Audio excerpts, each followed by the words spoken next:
How's everybody doing? We want to welcome you into the Opinionated 7-Footers podcast. I'm your man, Ryan Hollins, former 10-year NBA veteran. That's my dog right there. Yes, sir. 14-year pro NBA champ, 7'1", 200, a slim 265 pounds out of 265? You got to meet him on today out of North Carolina. But enough about you, because listen, dog, this is a special treat. This is one of my favorite big men ever, one of the greatest big men to have ever played the game of basketball. He pioneered it for so many young fellas. Shout out to head coach of the Georgetown Hoyas, New York legend, man. I could go on to the Pat. What's going on? Pat Ewing, what's going on, baby? What's up, fellas? How y'all doing? Doing good, man. We blessed. This is family right here. Hey, Ryan, you got to understand, this is family for me right here. Pat took me under his wing at an early age. Hey, listen, when I was in college, man, Pat used to hook me up, man. Say, hey, no. He used to give me a couple blazers, nothing crazy that would get me in trouble at UNC. But he would give me some dress codes, because like at UNC, you had to get dressed up for every game. I was broke. I ain't had no dress clothes. So, Pat would send me about 4, 5, 6 blazers, a couple suits. Boy, I was coming through there dressed like an NBA player at 18. Pat had me looking spicy.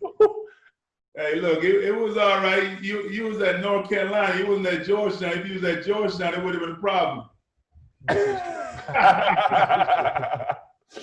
Hey, man, hold on. Hey, Pat, we normally start the show a little differently. We normally like to ask you about yourself, but it's not too many people that remember a young Brendan Haywood, man. Tell me what the young big fella, fresh out of Carolina was like. And Pat, I'm gonna spill the beans, man. I'm sure he's told you this, but he thought he was Pat Ewing in high school. He thought he was you, man. We all did, but he threw the number on and everything. What was young Brendan like? Well, first of all, I had the opportunity to play against Brendan, because when he was a rookie, I think I was playing in Charlotte. In Orlando. So I had an opportunity to play against Brendan a few times. Then I retired after that year. Then I had the opportunity to coach him. So, we had some good battles. The couple of times we played against each other, Orlando and he was at the Wizards. And then having an opportunity to coach both him, Etan, Jihadi, and Kwame. So it was a great experience. Those guys made me fall in love with coaching. Have an opportunity to work with them every day, and even playing against them pickup games after practice, trying to teach them and show them the things that I was able to do. It brought me joy, because when you're coaching, it's just like being a parent. You're talking to kids and talking to them about things they need to do right, what's wrong, and it's the same thing. You try to teach them what moves to make, and if you're working out, you don't need to do 100 moves. Just pick 1 or 2, get a go-to move, then have something the go-to. Then if they take that away, go the other way. So just trying to teach them all the different things that Brendan want to do everything, huh? Brendan thought he was you. He wanted to face up. He wanted to, to turn around. He wanted to do all of it. But I'm like, look, let's get the jump hook first, and then we build on that. Hey, Ryan. Hey, true story. I was sitting there one day, and man, Pat would have us doing the drop steps, the jump hooks with the right hand, the jump hook with the left hand, duck-ins big in the lane. We would do the same thing every day. Things get tedious. And man, one day I just broke down. I said, yo, Pat, why we do the same thing every day, man? I'm trying to face up. I'm trying to get to my jab steps and my step back. I said, Pat, why do we do the same thing every day? He said, because, boy, you ain't mastered the basics yet. He said, when you master this, well, I'll let you do a step back. He said, but you can't wipe your behind with your left hand yet, so we're not going to let you do nothing else. If you can't shoot a left-hand jump hook, we ain't going to have you out here trying to dribble with your left hand and do step back. So it was something. Green shade. Yeah, hey, at the time, I hated it, but it helped me so much, because I wasn't a natural scorer. So I was probably never going to be the guy that teams put in to do step backs and to do fadeaway jumpers. So the tutelage that I got from Pat early on set the foundation for the core of my career. Dog, do what you do. Everybody ain't gonna be Pat Ewing. You know, but you can make a lot of money. You can stay in the league doing things the right way, and Pat showed me that early on. So I'm very gracious and appreciative for that. He wouldn't let me expand my game, man. I could have been the next Pat Ewing. I wore 33. Yeah, Pat, we were watching you hitting the fadeaways and all that, but hey, that jump hook made Mr. Haywood quite a lot of money, though. That's all I had. That's all I had. All right, Pat, well, let's get to it, man. We always like the timeline, you know, who and how you became Patrick Ewing. We listen, I don't know if you know, man, we're Jamaican brethren, okay? We're Jamaican brethren. Like, yeah, man. Hey, when you can't talk that talk, baby. Ryan, if you don't get out of here with that fake Jamaican accent, I ain't heard you act Jamaican not one day on this show, and now you come on here talking about, hey, man, boy, you might show up with some fake dreads next week. You're ridiculous.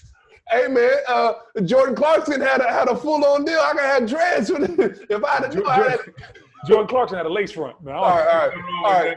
But nah, Pat, seriously, my dad was instrumental in my life early. He wasn't a hooper, but he was tough. He was a track. He was a football guy. He would take me in the backyard. He'd wear me out. He'd beat me up on the court. My high school coach, he wasn't really a hooper either. He had a military background. But one thing we did is we defended. We worked hard. We did all the little things. Obviously, the offensive skill set wasn't there. You could see, okay, from an early age. But who was instrumental in your life on helping you become the player, the man that you were? Because we were all, you know, a knuckle-headed Ryan Hollins and Brendan Haywood at one point in time. But who helped you become you? Well, first of all, I didn't know anything about basketball until I moved to America. You know, just like you said, I was born in Jamaica, moved to America when I was 12. And the person that first started teaching me about the game of basketball was my health teacher, Steve Jenkins, who was also my 6th grade coach. He taught me all about, you know, the history of basketball. He taught me about, you know, how to shoot the basketball, told me about the history about Bill Russell and how great he was. And, you know, teaching me about, you know, what I could be. So I think he laid the foundation to help me to be what I became. It was first him, then Mike Jarvis, my high school coach. You know, so I would say that both of those guys laid the foundation to get to for me being the person and the player that I became. And then, of course, you know, I can't, you know, say anything but about my mom and dad. Hey, Pat, obviously, you know, you talked about getting that basketball background. And for me, I grew up watching you. I was always a Knicks fan. That's why I wore 33. And my rookie year, I actually wore number 3 because I love John Stark. So I grew up watching you guys play. Like you said, you got your basketball background, but were there some people you like, yo, I wanted to take pieces of this guy's game and that guy's game when you were coming together trying to put your game together? Oh, yeah. You know, I was a big Dr. J fan. Oh, I wanted to be Dr. J, but I couldn't jump as high as he could. My hands wasn't as big as his. I couldn't get big hands though, man. Those sweeping moves. So you know, I learned I learned how to be a center.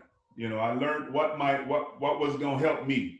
You know, it's funny when I first got into the NBA, and I remember Pat Riley being my coach, or one of my coaches, and he was like, "Why don't you shoot that Kareem hook?" You know, that was unstoppable. And Kareem's hook was unstoppable, but that wasn't my game. You know, my game was, you know, I was a turnaround jump shooter. I could face up jump shoot. Yep. I could put it on the floor, get to the cup, dunk on you. So those are the things that was for me. You know, I had a jump hook. Instead of that running hook that Kareem shot, I shot a jump hook. So it was different, but you know, Kareem was definitely one of the best players to ever play this game. He still holds the NBA records for most points. But I just couldn't I just couldn't shoot that hook. That hook I couldn't shoot, so I developed all the other parts of my game. Pat, let me talk to you about Georgetown, man. If I'm not mistaken, you may be the second person we talked to Grant Hill, and Grant Hill said he was almost signed, sealed, delivered to North Carolina. He was a North Carolina fan. Is that true? Well, he's a huge Georgetown fan growing up. He's from the area. He used to come over my house a lot when he was a young pup. Matter of fact, Michael Jackson, who lived in the same town that he grew up in, was one of my teammates. He would bring him over, and we wanted to teach him. Wait, not the King of Soul. I want to clarify. We got folks at home listening. Not the King of Pop. Not the King of Pop. Michael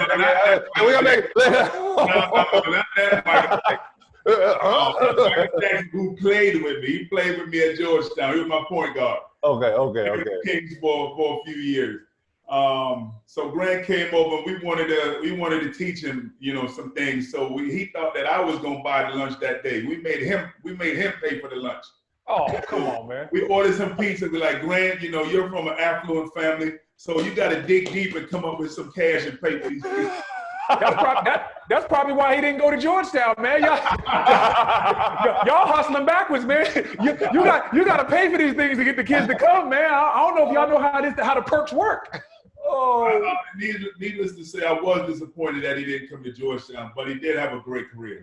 Now Grant made his decision, and now let's get into what led to your decision. Obviously, John Thompson, story coach at Georgetown. What did he do to sell you on the program, man? How did he get the kid from Jamaica to go out and say, hey, man, I'm going to come out here and go to Georgetown and run with the Hoyas?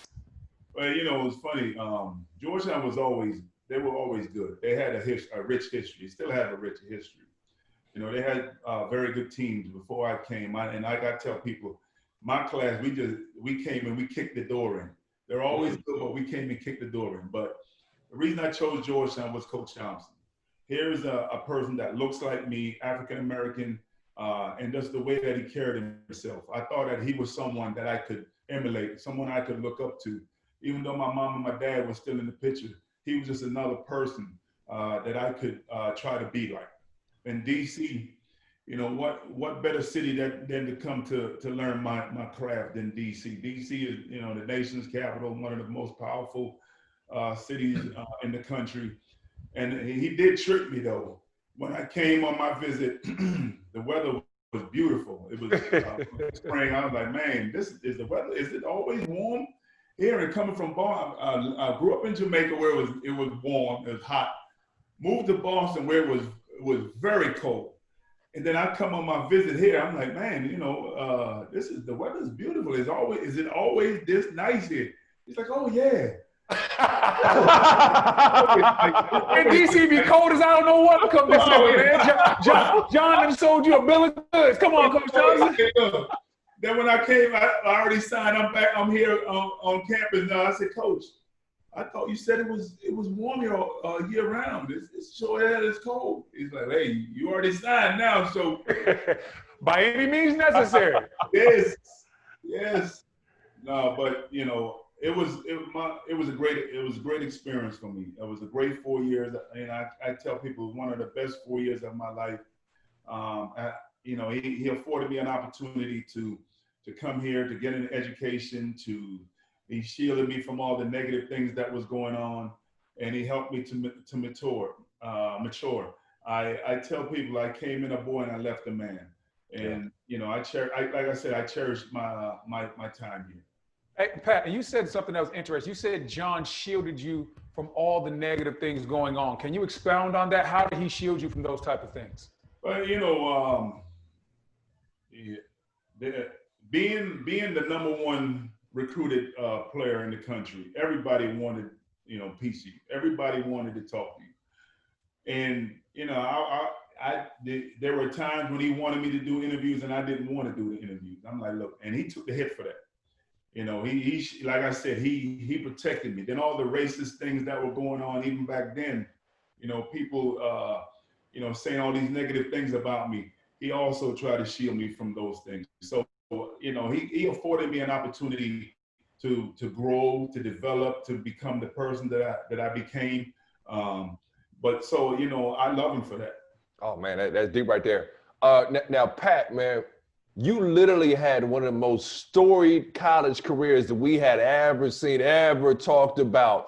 But you were in that game, and I don't want to bring up sore feelings with Mike. We might just say that maybe when Mike first became Mike. When they robbed me. Hey. Nah, they ain't robbed me. Hey, they robbed me, man. Hey, look. The NCAA wanted Dean to get his first title. So all those block shots that I was getting in the beginning of the game, they were robbing me, man. They called goaltending. Hey, Pat, I got bad news. Pat, I got bad news. The only person that robbed you was Sleepy Floyd when he threw that pass to James Worthy. Hey, look, first of all, it was Fred Brown that. Oh, Fred Brown? My bad. But we were, that was a great game. It was, I guess my coming out party, MJ's coming out party. But they give MJ a lot of credit for that game. But the one who kicked our butt was James Worthy. He was the man among boys. James Worthy, we had no one or nothing. We could do nothing to stop him. He was, like I said, a man among boys. He kicked our butt. Well, what was the young MJ? Like you said, it was MJ before MJ. What was his scouting report? What was he like? Was he just quick? Because we when you think of Mike, we think of the trash talk. What was he like then, man? Fresh out of North Carolina, like man. That, just the way he is now, that's the same way he was. It's funny. I came on my visit to North Carolina. He had already committed, but his mom and dad wanted his younger sister to see the school because she was thinking about going there, and she might have even went there. I don't remember, but so he was on when I was on my visit. He was there, and this is my first time meeting him, and he was talking so much trash from that day. My first time meeting him. And if I call him right now, he'll still be talking trash to me. So that's just his personality. And now you didn't win the chip that year, but eventually you did win the chip. What did that feel like? You guys were just so dominant. Did you know all year long that y'all were just better than everybody else? Walk us through that experience. That's special, man. I've been to 2 Final Fours, Pat. Never won a title, man. So I wish I had one. What was that like? It was great. Like I said, we got there my freshman year. We were a team full of seniors: Sleepy Floyd, Mike Hancock, Ed Spriggs, Eric Smith. Those guys, they were all older and they were upperclassmen. They were all seniors. So, we had, and myself, I was young. Billy Martin was a freshman. Ralph Dawn was a freshman. Anthony Jones was on that team. We were all freshmen. Then our sophomore year, we lost to Memphis State. Memphis State back then, now it's Memphis. Then my junior year, the team that with Michael Jackson, Reggie Williams, David Wingate, Horace Broadneck, they were freshmen my sophomore year, then became sophomores my junior year. So we weren't as young as we were my second year. So we were at a great team. We kicked butts. We took names. Reggie Williams came in and he had a fantastic year for us. He grew up through the course of the season.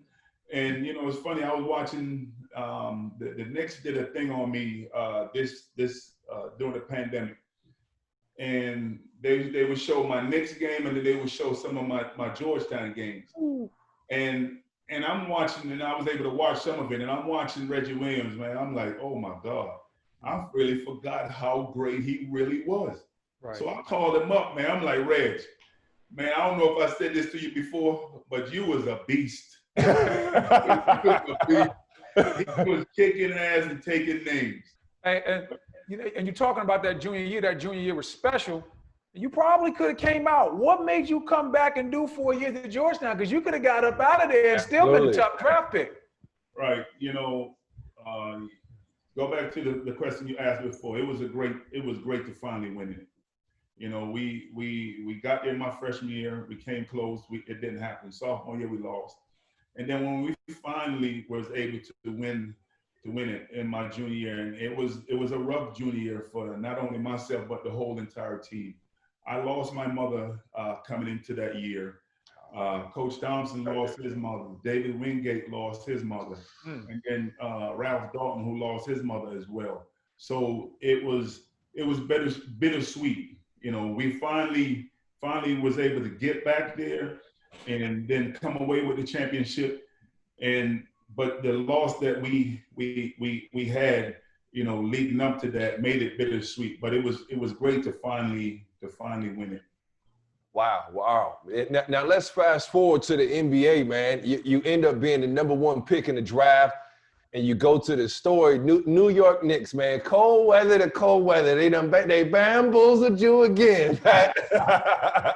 Them frozen envelopes got them to New York, man. As both of y'all know, when you go to college, you get to choose where you want to go. When you're going to the NBA, they tell you where you're going. So, doing the lottery, because that was the first year of the lottery, I wanted to go to Golden State because I had a teammate there. Eric Sleepy Flo was on the Warriors. So that was my first choice. My second choice was with the Knicks because they're close. They were close to D.C., close to Boston, where I grew up. My sister lived there. I had a lot of friends from Georgetown already there in New York. So they were my second choice. And once Golden State fell out of it and it came down between Indiana and New York, I'm like, please let it be New York. Please, I don't want to go to the Midwest. Oh, man. Hey, well anyways, I didn't know this, Pat. You played for Hubie Brown. Now, we see Hubie Brown. Hubie keeps on ticking and talking that basketball, man. But what did he teach I can't even call you young, man. You had 4 years of college, a season, Pat Ewing. What was that first year like? What talk to me about those first conversations or anything that sticks out on the court from you and Hubie. He's a basketball encyclopedia, man. What was Hubie like back then? Yes, I was young, even though, guys are coming into the NBA a lot younger than I did. Back in those days, I was young. But Hubie was a very good coach. His knowledge for the game was rival to none. He has his X and O's. He had great X and O's. I enjoyed playing for him. I was able to win the Rookie of the Year, but it was rough because our talent level wasn't as up to par with the rest of the team, and it took us a few years to build the talent, get our talent level where it needed to be able to compete with all the other great teams that was in the league at that time. Pat, let me ask you something real quick, a follow-up, because the very next year, man, you played literally. It was crazy. Hubie is the coach. He's still storied as a coach. You're on the team with Rick Carlisle, Billy Donovan, and Mark Jackson, and yourself, and you guys all go like. How cerebral were those huddles, man? Whoa, what was practice like? I mean, if somebody that played with me or Pat, you coached against me, you would think Ryan Hollins would be doing broadcasting and commentating. You're like, man, that's the energy guy on the bench. Okay, Ryan.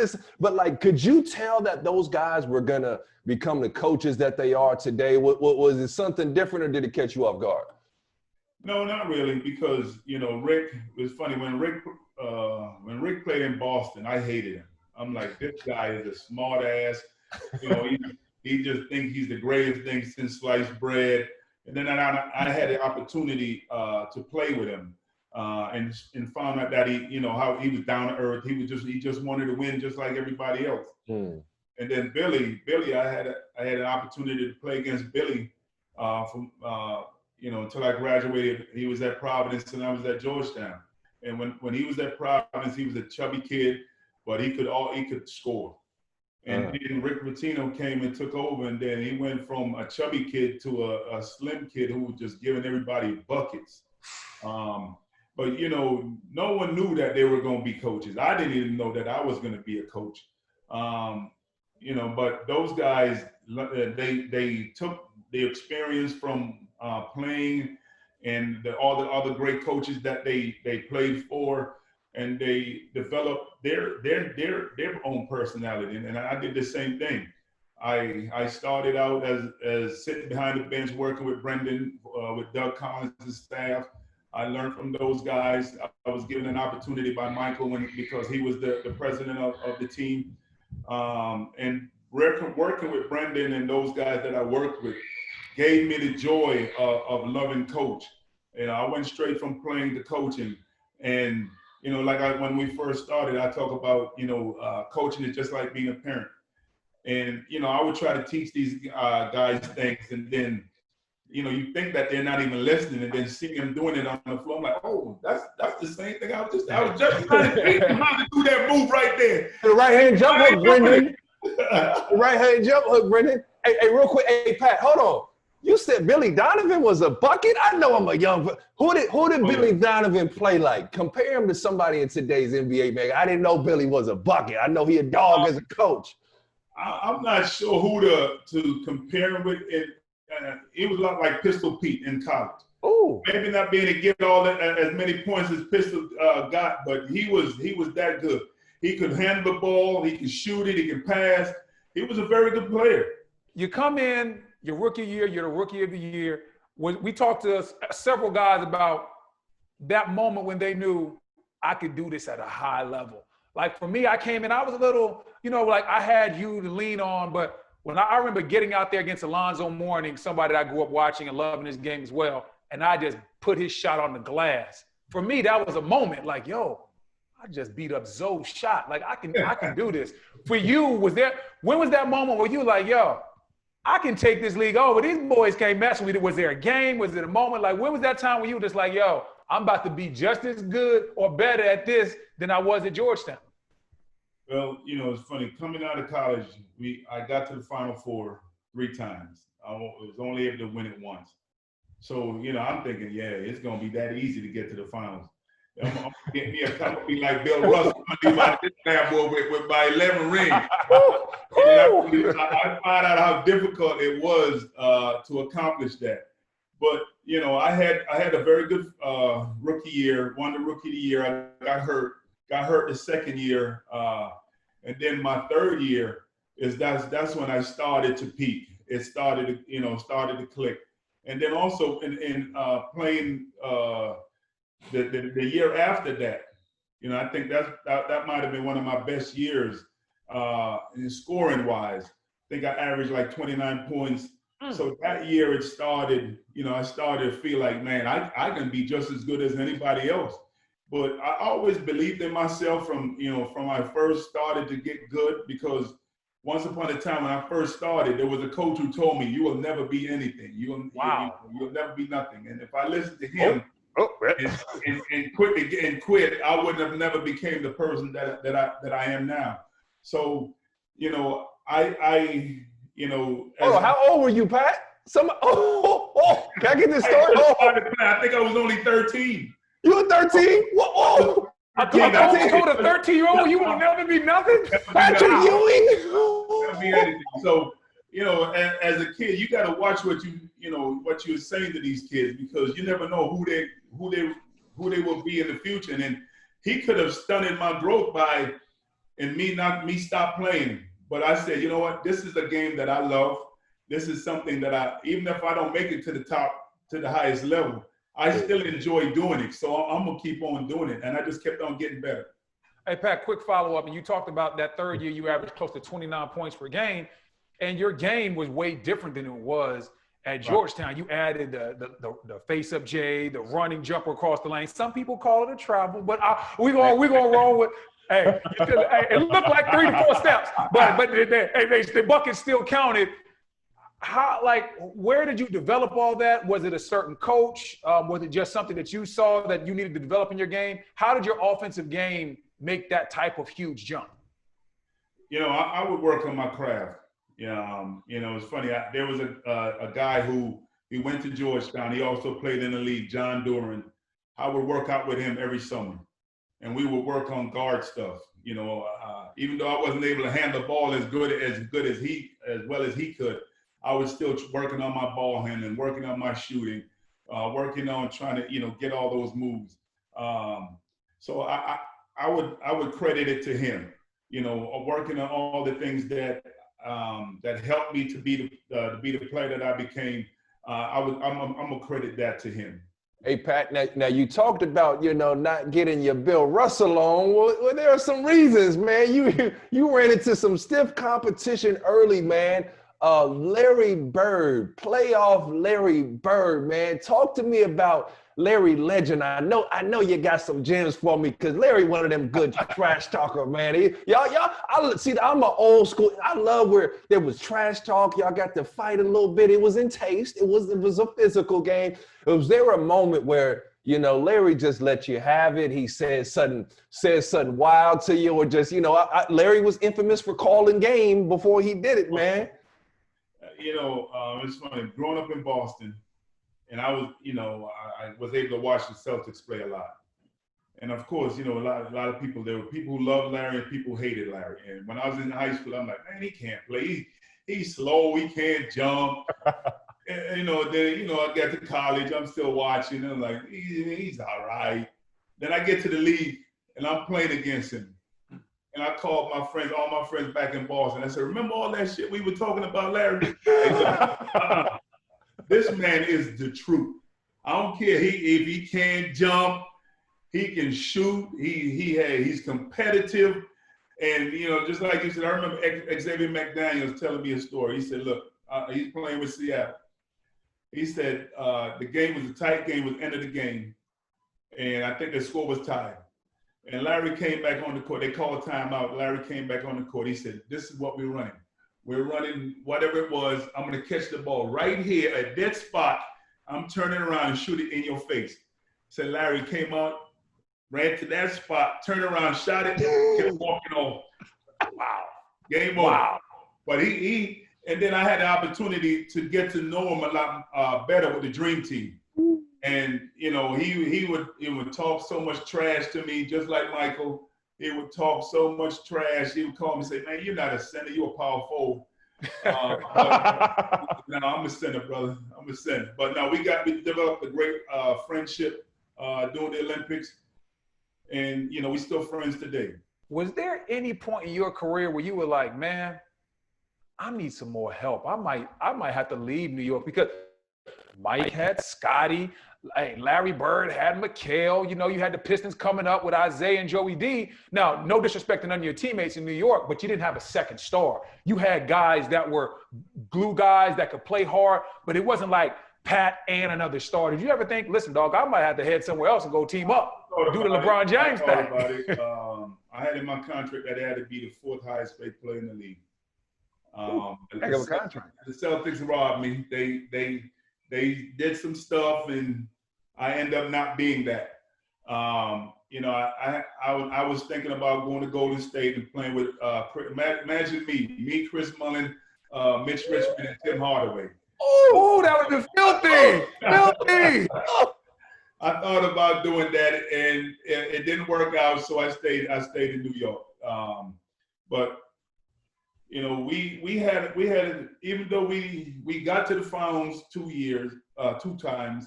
Unfortunately, I was only able to play one. That the next time they got there, I was hurt. But we had some great teams. We had some great battles. You know, going against Michael. And I think the year that we probably, you know, I do have to say probably because we weren't able to play them, have an opportunity to probably beat them is the year that we got that fight. We were playing against Miami, and Charlie Ward and P.J. Brown got that huge fight. And I stepped on the court, and I stepped up. I think I took a step on the court and looked and stepped back, and then I got suspended for game 6. I was so heated. I was watching. I was a young boy. I was at a bar with my dad. Not, you know, it was a bar. I was in the food section. Hold on, you were a young boy at a bar with your dad. It was. Hey, man, I'm about to call. Hey, listen, man, they should have called CPS, man. What is going on here, man? Maybe it was more of a tavern, okay? You know, during the day. That's not any better. Full, man. Okay. Hey, I was watching that live, man. Talk to me about that Miami. Like, was it just old school competing? But like, you know, normally when there's an NBA fight, they don't just pop off out of nowhere. You know what I'm saying? Like, could y'all feel that coming? Like, hey, you hit me like that again. You hit me like that again, we're gonna have some problems. Oh, definitely. You know, first, you know, Pat Riley, he left us and went to Miami. Then, you know, myself and Alonzo, we were great friends, but when we on the floor, we be trying to take each other's heads off. So, you know, Pat Riley, you know, he already had instilled in us trying to be the hardest, most physical team in the league. And then he goes to Miami, and he's trying to do the same thing with them. So you have 2 teams with the same identity going against each other. So you know there's going to be some things happening. So, Charlie Ward tried to box out PJ. PJ didn't like it. He grabbed him, slung him on the floor. Then the brawl breaks out. But that's just how it was back then. We used to get in fights with Chicago, good fights with Indiana. So, the league was totally different in my era than it is now. The things that we did back then, if you do it now, they will suspend you for the whole entire league. Whole entire year. Hey man, y'all boys were getting it in, man. Y'all were a little. Hey, look, we had the ultimate hitman. Oh. Hey, listen, I was telling Ryan the other day because I played with O2. I said, listen, guys in the league now, they aren't no Charles Oakley. I literally witnessed Charles Oakley smack two grown NBA players in the face.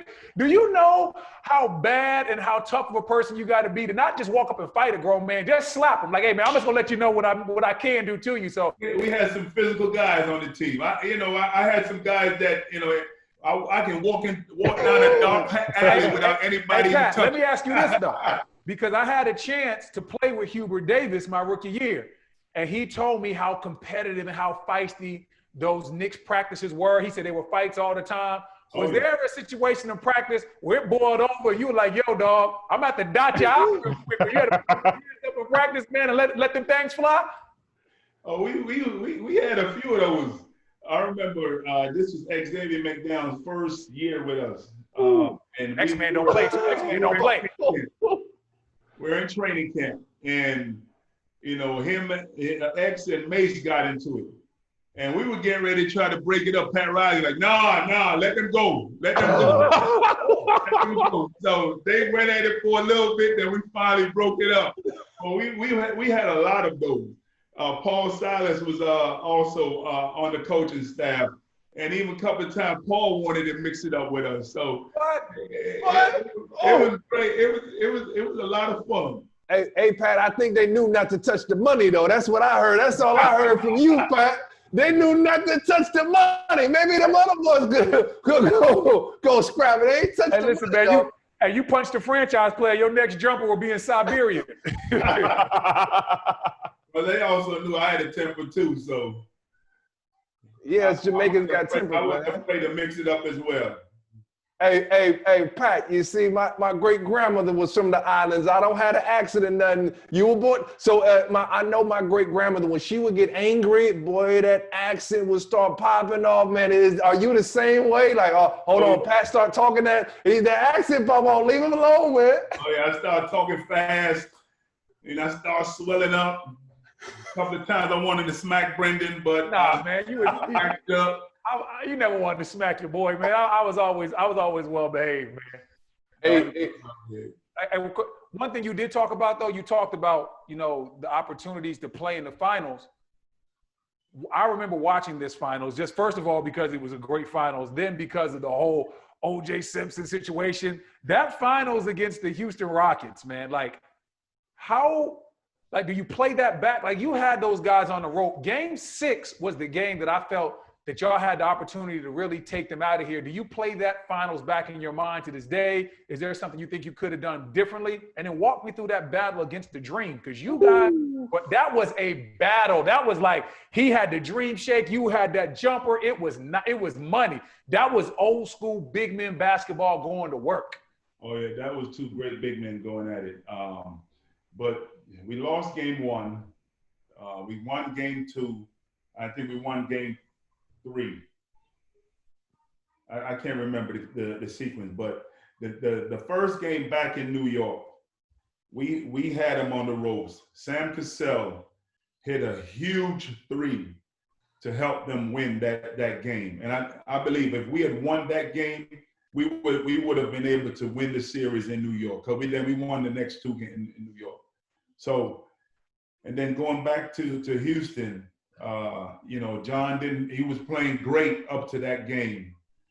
And I think it was game 6 that he didn't shoot the ball particularly well. I think it was when we went 3 for 16 or something like that. So he would, when you're in it and as a player, you can't, as a scorer, every time you shoot it, you think it's going in. Yeah. Right. you think it's going in. So, you know, people were blaming him for the loss and all. I'm like, look, that man, he worked. I see him play, and I've played with him. I had played with him for a lot of years, and he's the kind of guy you want to go to war with. You know, a good game, bad game, he's always going to give it his all. And he gave it his all. Unfortunately, it didn't come. He didn't have one of his best games. And then, you know, game 7. I think game 6 or game 7. Which one? I think it might even game 6. And then I ended up working in Houston, and I'm in the lunchroom. And every day I'm sitting in the lunchroom and I'm looking at this picture, and I see John raising up to shoot the shot, Hakeem coming out and blocking that shot, and me running down the middle, wide open. Every day I pick my phone, I'm like, you mother hubber. I say, why you ain't pass me that damn rock? I was wide open. He said, man, come on, big fella. I felt that it was going in. If Hakeem didn't cut his fingernails that day, and he just tipped that bad boy. But, you know, yeah, I do play it over and over. And, you know, I wish I would have, I had a good, it was a good series. I had an okay series. I didn't play my best. And when you're playing against guys who are the best, you want to play at your best. I had some great games, but I also had some subpar games. And, you know, at that time of the year in a championship game, you want to bring your best every time you play. And especially, you know, myself and Hakeem, we had been battling for years. We battled in college. I was able to win my first championship against him. And then he kicked my butt and won his first against us. So it was rough. Hey, Pat, how would you guard Hakeem? What was your scouting report for him? What would you like to do to stop him? Because, I mean, you know, the brother had everything. Okay, it's the dream. He had everything. He had the turnaround. He had the dream shape. He was, you know, he was agile. He was strong. So you try to, what I would try to do is just try to keep myself between him and the basket, make him have to shoot over me. You know, if he goes for those fakes, try to, you know, time it to try to cut it off, and then try to, you know, go up and contest all the shots. So, you know, but it's easy to say, but it's one of the hardest things to do. One of the hardest things to do. Like I said, you know, he was a great player. What made the dream shake special? Because I listen, we all been there before. I never had to play against the dream shake, but I had certain guys with a good shot fake. Don't go for a shot fake. Don't go for a shot fake. I get right in the game. Go for a shot fake. Like, how was he able to what would he do that's different? That's like thinking back as a coach now, what would Hakeem do that was different that always had you leaning one side or the other? Great footwork. He had great footwork. And one of the things that he did throughout his whole career, he would play against guys that were smaller than him to work on his footwork. So he would, and even some of them you might have, you know, he's traveling, but they weren't calling it. Just like some of these Euro steps that they're doing in today's game. Some of them things, I'm like, in my day, you can only take 2 steps. Now you can take 3 steps. Giannis, if I could take 3 steps, shoot. But no, he was just, he had an uncanny ability to make you go one way. He'll take you there fast and then spin back. You know, I don't even know what he did. One of them Ali shuffles and get back to the other side. well, listen, Pat. We know the career in New York was stellar. You didn't win a championship. It doesn't erase what you did and what you mean to the history of that organization. But I want to transition a little bit and talk to you about the Dream Team, because like I heard so much about the Dream Team practices. I watched those games, how y'all just you know, trashed everybody. Y'all basically are responsible for why basketball is so global right now. What were the practices like from your point of view? Like, hey, man, were you trying to go at David Robinson every day? What was it as intense as they say? You have any good stories that we don't already know? Let me know the deal. It was definitely that. It was the most intense of the whole Olympics. We just kicked everybody's butts during the games, but the real games was in practice. You have all these great players, and we were all great. All these great players, and battling against each other. Like you said, I'm trying to go against David. David's trying to go against me. Magic and Michael was going against each other. Michael wanted to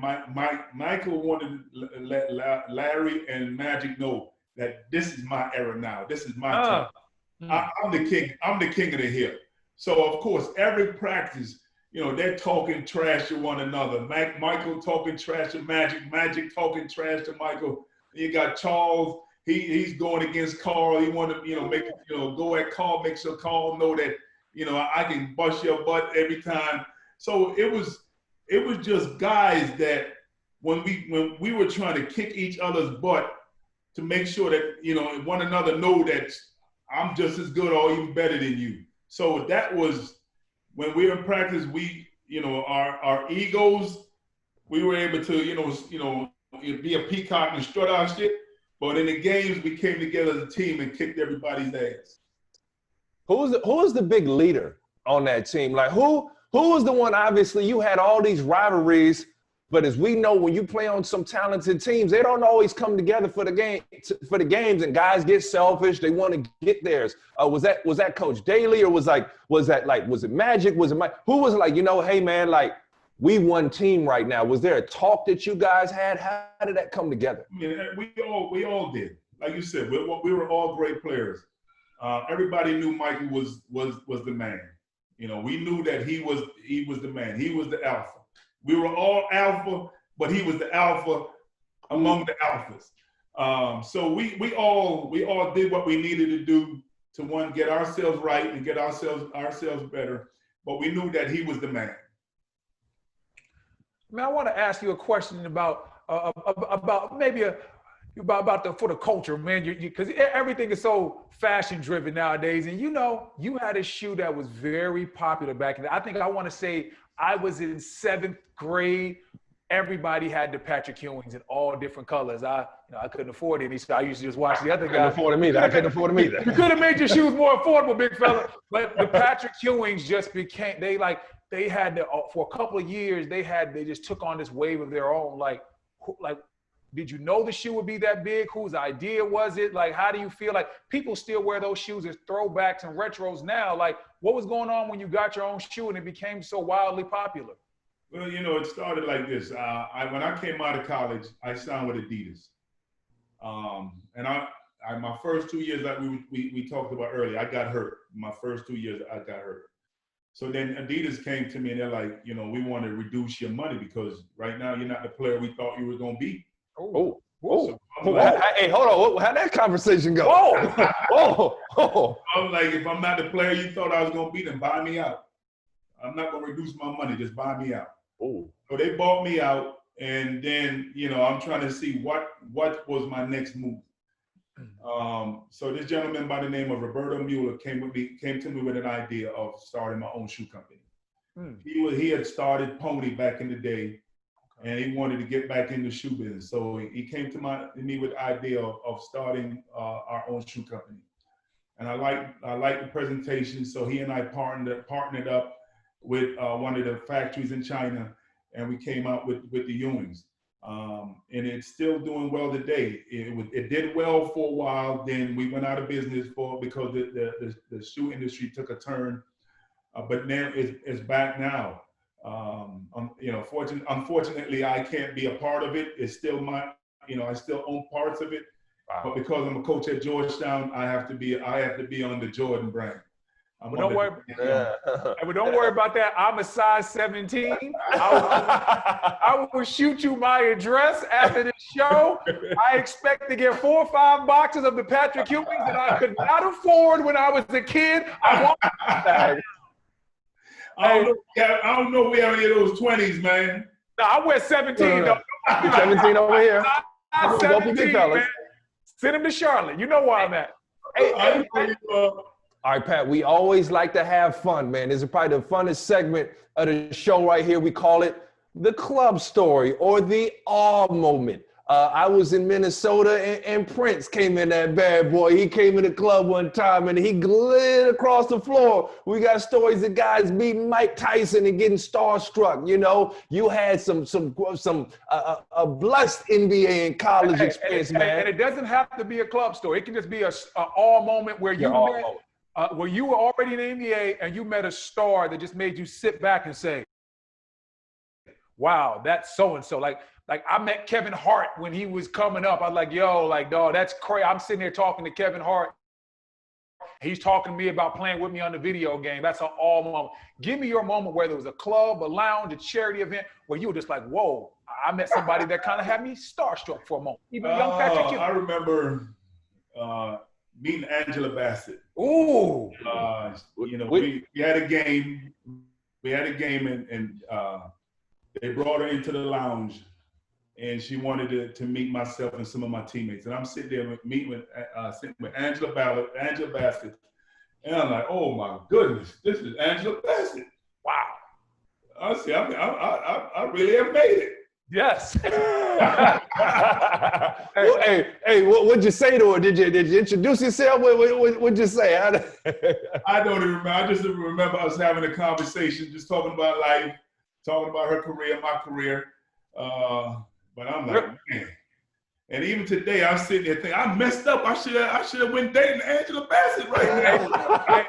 Hey, Pat, on that court, you always shot your shot. Off the court, you should have shot your shot as well. Hey, listen, Angela Bassett is still fine. I actually ran into her in Atlanta when they were shooting Black Panther. And so all the actors were staying at the hotel I was at when I go down there to shoot stuff for NBA TV. So I would go in the gym. She'd be in there every morning working out. I ain't never say nothing to her, but I'd be like, I see you, Miss Bassett. I ain't want to be weird, but I see her every day. I'd be on the treadmill peeking over there like, man, she got to be about 67 years old, boy. She still got it. Hey, yeah, she is a beautiful young lady. All right, man. Pat, we appreciate your time. Thanks for coming on the show. It was an honor for me to actually interview you, a guy that I consider a mentor, a friend, and somebody at one point when I was a kid, I even idolized you, bro. Giving you your flowers while you're here to enjoy them. I appreciate this moment. You've meant a lot to the game of basketball. You've meant a lot to me personally, and I appreciate your time. Nah, thank both of y'all, man. I really enjoyed, being on. Brendan, I enjoyed coaching you. Young fella, I enjoyed watching you play. I enjoyed your athleticism and your, you trying to be the best at your craft. Yes, sir. Hey, I just want to give a shout out to the opinionated 7-footers. From one 7-footer to another, y'all doing a great job. Keep it up. We so opinionated, 7-footers who made it, block shots, dunked on some of the greatest. P-Town and Carolina in touch with the latest. Posting up on the topics, ain't no way you can stop this. Hollins and Haywood, post off the pivot, living life to live it. Tire suits are fitted, cash up, mash up, now we hook skidding. Stadium to the set, we the littest. And the biggest.